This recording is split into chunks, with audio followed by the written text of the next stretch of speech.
Global Warriors, greetings. What I would like to speak to you today about is how do you breathe when you do strength training. Whether you are doing free weights or whether you are doing single station machines, whether you're working out. As newcomers, this confuses us on how do you breathe, when do you breathe in and when do you breathe out. The best way to understand breathing is to understand breathing from the perspective of some cricket. I mean, if you pick up a ball and if you have to throw the ball, no one throws the ball like this. You don't breathe in when you're putting the force out.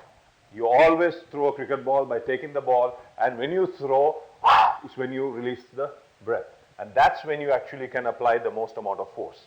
It's when your chest is releasing the air and you are contracting the muscle is when you are able to generate the most amount of force. Now, when you're doing strength training, the principle applies the same way. So when you are pressing something, always press it with the air coming out. So you press it. If you're doing a bench press, you would exhale when you press. So that would be the right way of breathing. And when you're coming down on the bench press, you would inhale. Now, when you're doing that, always make sure that when you're inhaling, you don't aggressively pull the air in. So you're going to go, don't do that. You let the air seep in. So you aggressively push out the breath when you're pressing. And when you're pressing, also breathe from the beginning to the end. Exhale till you end. So you go, and then the negative phase, the release phase where the force is not there, you just let the air come in. And then again, and then you press out. So every time you put force and you apply the force is when the air must come out. So it applies to all the exercises. If you look at the lat pull down. So when you pull the lat pull down, when you pull it down, is when the air comes out. And then when you release it is when the air must come in. And let it just come in. So you pull out. So same way for the curl. The bicep curl, everybody gets confused. Do I breathe in when I pull it up? Do I breathe out when I exhale?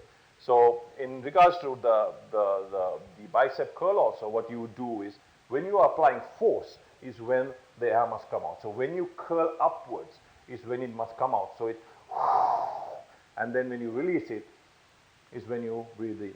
So it's very important to get this right, especially when you get older, especially the older we get. Because if the breathing is not right, our internal pressure starts to increase.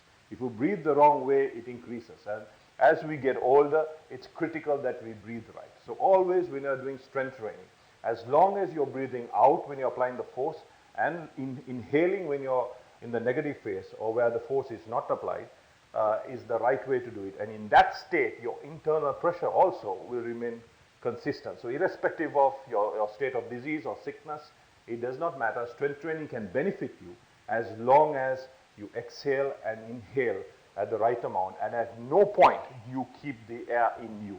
So you've got to make sure that you don't keep the air in you where you keep it in and then press, because that's the time when your internal pressure increases.